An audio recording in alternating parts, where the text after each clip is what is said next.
பாரத தேசத்தின் மகோனதமான புராண இதிகாசங்களை முழுமையாக அறிந்து கொள்ள சப்ஸ்கிரைப் திலக்.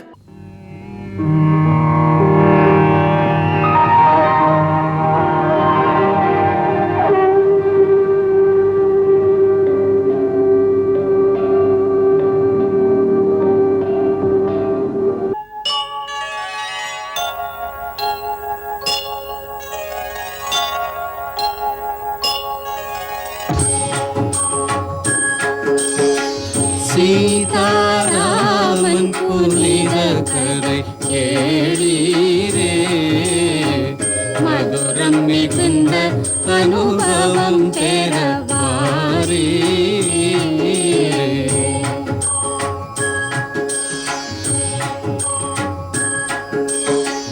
கருத்துகள் நிறைந்திடும் காவியம் காணீரே, கடமை பண்பின் உயர்வினை ஆரீரே.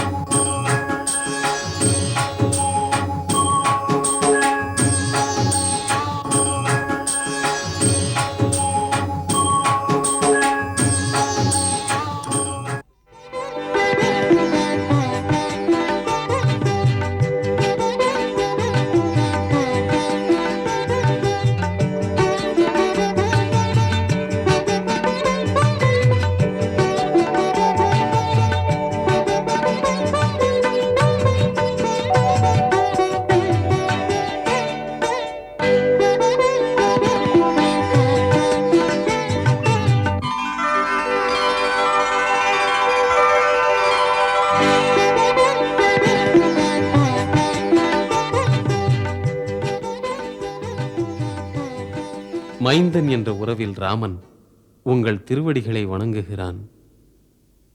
மன்னர் என்ற முறையில் உங்கள் விருப்பம் போல் நடக்க வந்திருக்கிறான். கட்டளையிடுங்கள். ராமா, சபையில் அமர்ந்திருக்கும் சான்றோர்களும் அமைச்சர்களும் மக்கள் பிரதிநிதிகளும் ஏகமனதாக இன்று எடுத்த முடிவுப்படி அன்பும் பண்புகளும் அமைந்த உனக்கு யுவராஜ பட்டாபிஷேகம் நிச்சயித்திருக்கிறது. சிறப்பான உன் குணங்களை ஆராய்ந்து சபை கூடி எடுத்த முடிவு நேர்மையாக ஆட்சி செய்வாய் என்று எதிர்பார்க்கிறது. மக்களை நீ மதிக்கின்ற காரணத்தால் ராஜ பதவி நீ ஏற்றால் நாட்டின் அமைதிக்கும் அனைத்து மக்களின் வாழ்வுக்கும் எந்த ஒரு பிரச்சனையுமே இருக்காது. உன்னுடைய வீரத்தின் துணையால் நாடு பயமின்றி இருக்கும். ஆகையால் நீ யுவராஜ பதவியை ஏற்றுக்கொண்டு அந்த பதவியை பெருமைப்படுத்து. முனிவரே, மறுத்துச் சொல்வதற்கு மன்னியுங்கள். முடிவெடுத்தது சரியல்ல என்பது எனது தாழ்மையான கருத்து. அன்புக்குரிய தந்தை அவருடைய நேர்மையால் ஆட்சி செய்து ஆண்மையாளராக மூவுலகத்திலும் தன்னை பேச வைத்திருக்கிறார். இப்படி ஒரு சாதனையாளர் கீர்த்தி மிக்கவர் இருக்கும்போது அந்த பதவியில் அமரும்படி என்னை வற்புறுத்துவதா? மன்றம் எப்படி முடிவெடுத்தது? என் தந்தை இன்று வரை இந்த மக்களை தன் மக்களை விட அதிகமாக நேசித்து வருகிறார். அவருடைய திருவடிகளில் என்னை அர்ப்பணித்துக் கொள்வேனே தவிர மன்னரின் ஸ்தானத்தில் அமர மாட்டேன். இந்த அயோத்தியிலே அவரை நீக்கி அவரிடத்தில் நான் அமர்வதா? பெருமைப்படுத்துவதாக நினைத்த பெரியோர்கள் என்னை சிறுமைப்படுத்துகிறீர்கள்.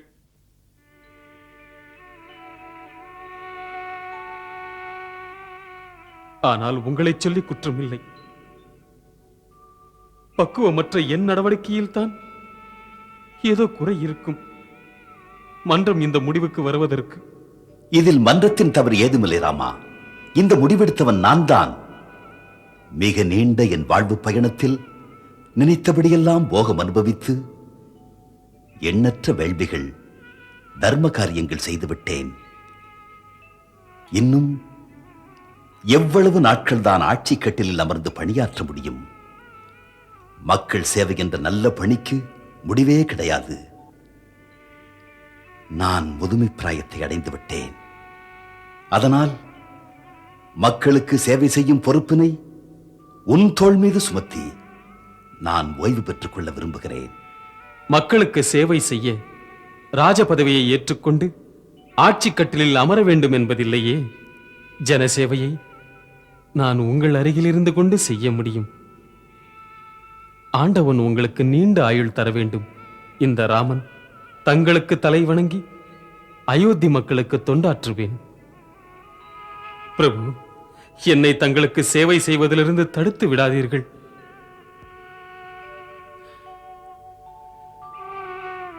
ராமா, உன்னால் தான் இப்படி பேச முடியும். ஏனென்றால் நீ பண்பின் வடிவம். ஆனால் ராமா, என் மீது உனக்குள்ள மதிப்பில் ஒரு மன்னவனின் முதுமையை மறந்து விட்டாய். மைந்தா, தந்தையை நண்பன் என்ற முறையிலே நல்லது செய்ய வேண்டுமென்ற நினைப்பிலே என் நிலைமையை சிந்தித்து பார்த்தாயானால் இந்த பேச்சு வந்திருக்காது. ராமா, உன் பேச்சில் மைந்தனின் பாசம் இருக்கிறது, மித்திரனின் பரிவு இல்லை. பிரபு, எப்படி நீங்கள் என்னை பற்றி இந்த அபிப்பிராயத்தில் பேசுகிறீர்கள்? இதற்குரிய பதிலை நான் சொல்கிறேன் ராமா.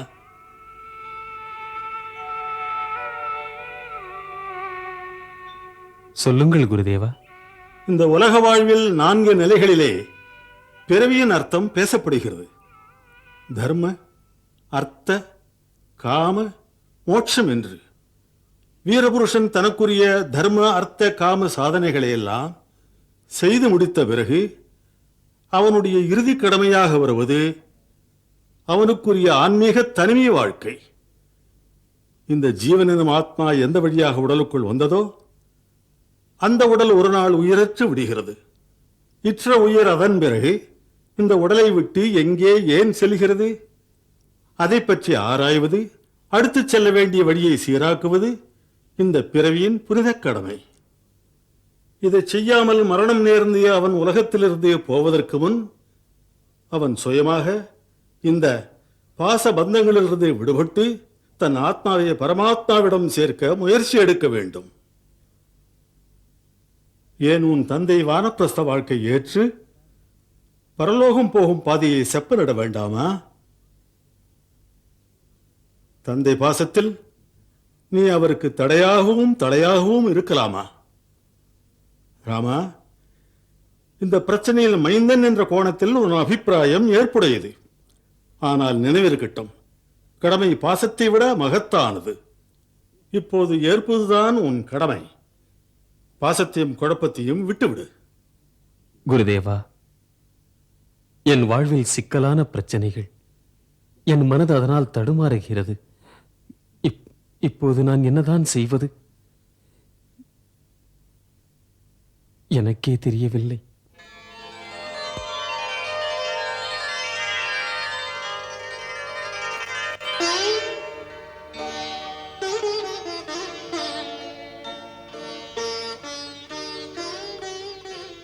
ராமா, குரு என்ன சொன்னாரோ அதில் தான் என் நன்மை இருக்கிறது. குரு ஆணை ஏற்றுக்கொள். நிலையற்ற வாழ்வில் நிலையானதை பெறுவதற்கு கடமையென கருதி உதவி செய். ராமா, இது இந்த மன்னவன் யாசிப்பது, என் மகனிடம் பிரார்த்திப்பது. இல்லை இல்லை மன்னவா, இல்லை இல்லை. நான் உங்கள் மைந்தன், மக்களில் ஒருவன். 2 வகையிலும் உங்களுக்கு கடன் பட்டவன். தந்தை சொல் மிக்க மந்திரம் இல்லை. இதுதான் ராமனின் ஜீவலட்சியம். தங்கள் ஆணைக்கு தலை வணங்குகிறேன். ராஜா ராமச்சந்திரனுக்கு ஜெய்! ராஜா ராமச்சந்திரனுக்கு ஜெய்! ராஜா ராமச்சந்திரனுக்கு ஜெய்! ராஜா ராமச்சந்திரனுக்கு ஜெய்! ராஜா ராமச்சந்திரனுக்கு ஜெய்! ராஜா ராமச்சந்திரனுக்கு ஜெய்! ராஜா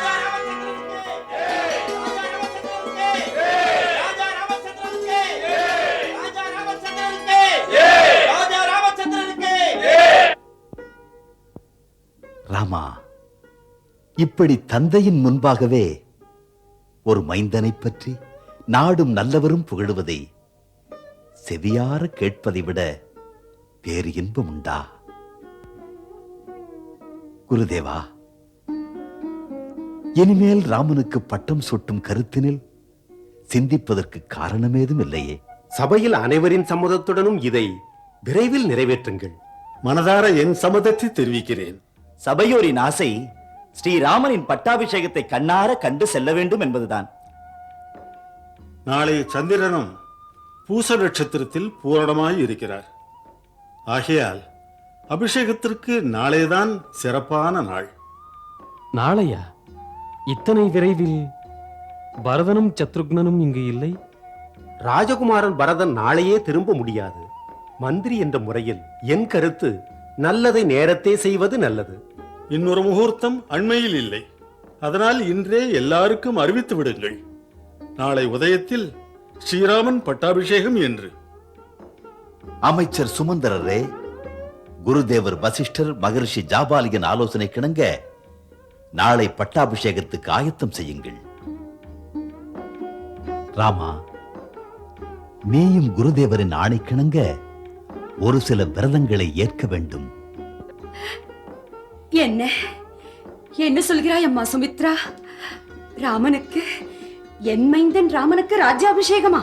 ஆமாக்கா, லட்சுமணன் தான் இது பற்றி சொன்னான்.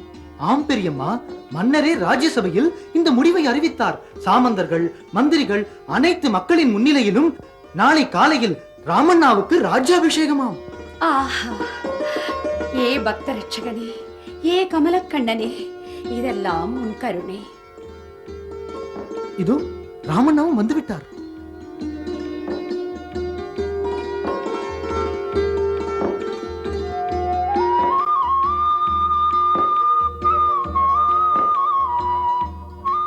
அம்மா, மன்னர் சொன்னார், நாளை எனக்கு பட்டாபிஷேகமாம். உங்கள் திருவடிகளை வணங்கி வாழ்த்து பெற வந்தேன். சிரஞ்சீவியாக இரு.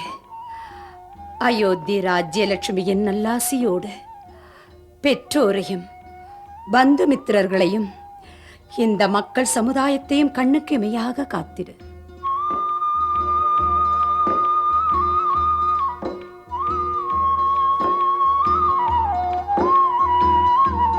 வாழ்த்துங்கள் அம்மா. சிறப்போடு இரு. யுவராஜனாக சூரிய வம்சத்தின் புகழ் கொடியை நீ இன்னும் உயர்த்து.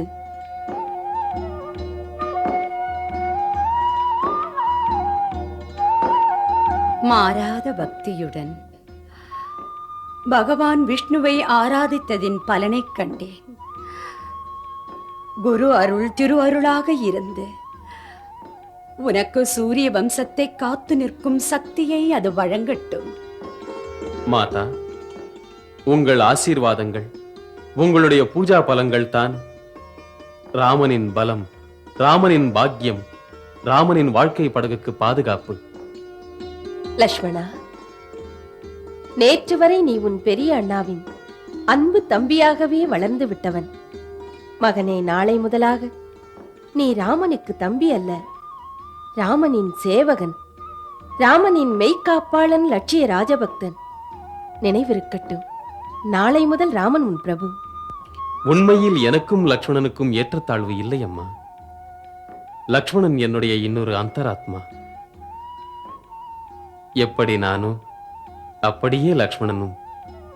உயர்வும் உன்னதமும் பெறும்போது லக்ஷ்மணனுக்கும் இயல்பாகவே அதில் சமபங்கு உண்டம்மா. லக்ஷ்மணா, ராமனின் ஜீவன், ராமனின் பெருமை தம்பி உன்னுடையதுதான். பிரபு, பிறவி எடுத்த பயனே தங்கள் பணி செய்து கிடப்பதென்று நான் நம்புகிறேன். அது தொடரும். ராமா, லக்ஷ்மணா, இந்த சந்தோஷமான செய்தியை சீதைக்கும் ஊர்மிளைக்கும் சொல்லுங்கள். ஆம் பெரியம்மா, ராஜமாளிகையில் இந்த விஷயம் என்னை தவிர யாருக்கும் தெரியாது. வாருங்கள் அண்ணா, வணக்கத்துக்குரிய அந்நியார் கேட்டால் சந்தோஷப்படுவார்கள்.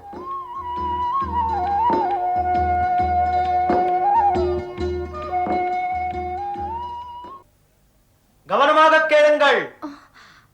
அயோத்தியாபதி சூரிய வம்சத்து ராஜா ஸ்ரீ ராமச்சந்திரன் வருகை தருகிறார். ராஜா? ராஜா ராமன்? ராஜா ராமச்சந்திரர் அதோ வருகிறார். ஆர்ய, இளையவர் என்ன சொல்கிறார்? ஆம் தேவி, மன்னரின் ஆணை. நாளை சூரிய உதயத்திற்கு பிறகு புஷ்ய நட்சத்திரத்தில் ஸ்ரீ ராமச்சந்திரருக்கு ராஜ்யாபிஷேகமாம். மகாராணி சீதை அவர் இடப்பக்கம் அமர்ந்து ராஜசிம்மாசனத்தை அலங்கரிக்கப் போகிறார்கள். மகுடாபிஷேகம் இத்தனை சீக்கிரம் எதற்காகவோ? ஆம் சீதா, உன்னைப் போலவே நானும் கேட்டேன். இத்தனை விரைவில் இப்படி ஒரு முடிவு உகந்ததா என்று. அப்படி தாங்கள் நினைப்பதேன்? பொறுமையாக கேள். உடன்பிறப்புகளாக ஒன்றாக பிறந்து பாசத்தில் வளர்ந்து ஒரே மாளிகையில் மணந்து கொண்டோம். இப்போது முடிசூட்டு விழா எனக்கு மட்டும் எதற்கு? எதற்கென்றால் அது நாட்டின் நடைமுறை. அண்ணனுக்கு மட்டும்தான் நாட்டின் ஆட்சியில் முன்னுரிமை. இருக்கட்டும் லக்ஷ்மணா, பரதனும் சத்ருக்னனும் இங்கில்லையே. அவர்கள் இல்லாமல் இந்த ராமனுக்கு விழாவா?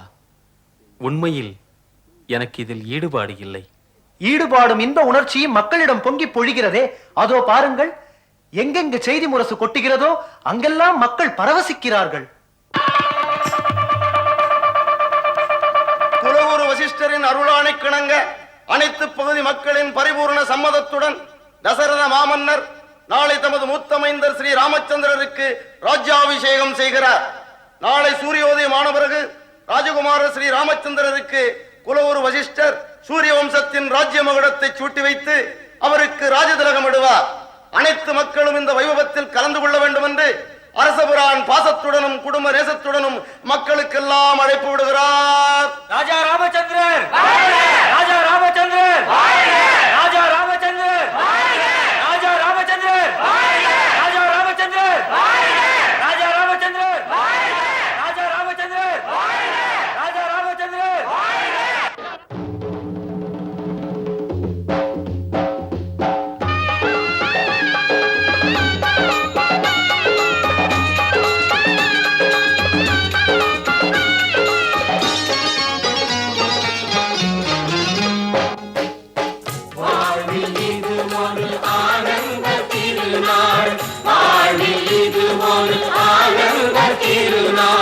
வளர்ச்சியை மகிழ்ச்சியை தருகின்ற பொன்னாள், வளர்ச்சியை மகிழ்ச்சியை தருகின்ற பொன்னாள், ஊரெங்கும் ஆனந்த அலை மோதும் நன்னாள். வாழ்வில் இது ஒரு ஆனந்த திருநாள், வாழ்வில் இது ஒரு ஆனந்த திருநாள்.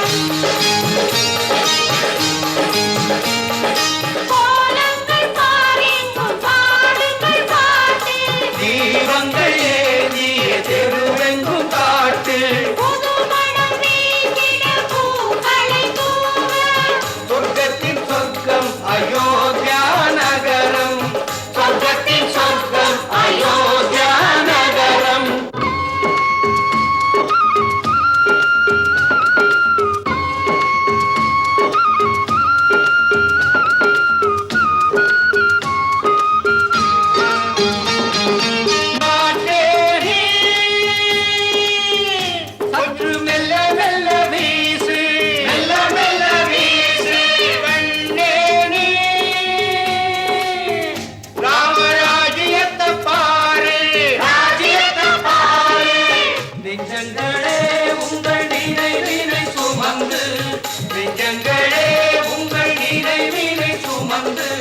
சொந்தங்கள் நமக்கின்ற நாடென்று பாடு.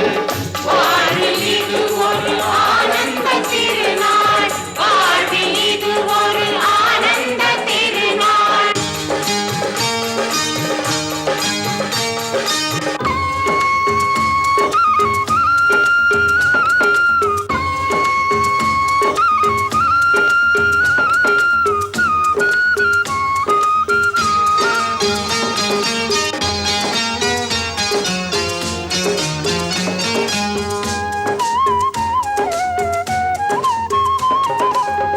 மக்கள் ராமனின் மாளிகை சென்று மன்னவன் திருவடி வணங்கிய நின்று, ரகுவரன் நமக்கு பணிகளை தந்து சேமத்தின் வாசலை திறப்பாரே இன்று, சேமத்தின் வாசலை திறப்பாரே இன்று.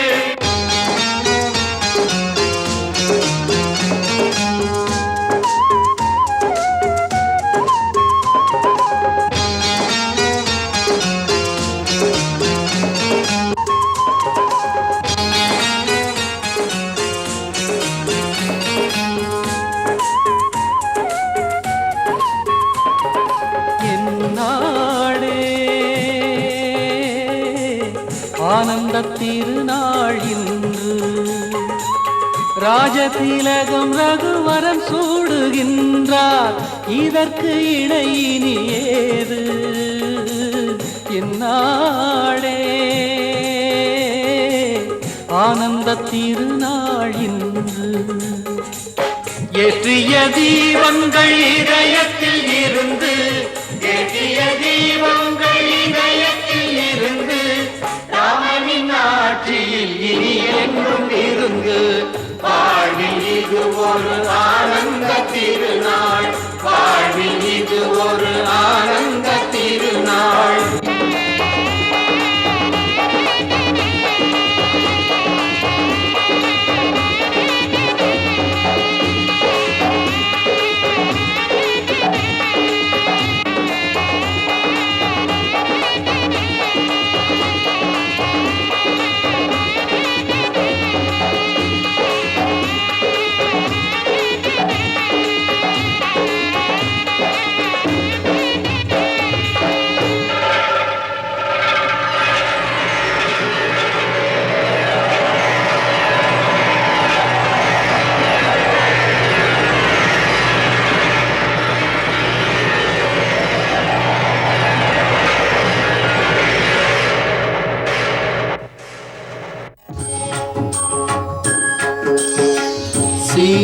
சீதாராமன் புனித கதை கேளீரே, மதுரம் மிகுந்த அனுபவம் பெறவாரே.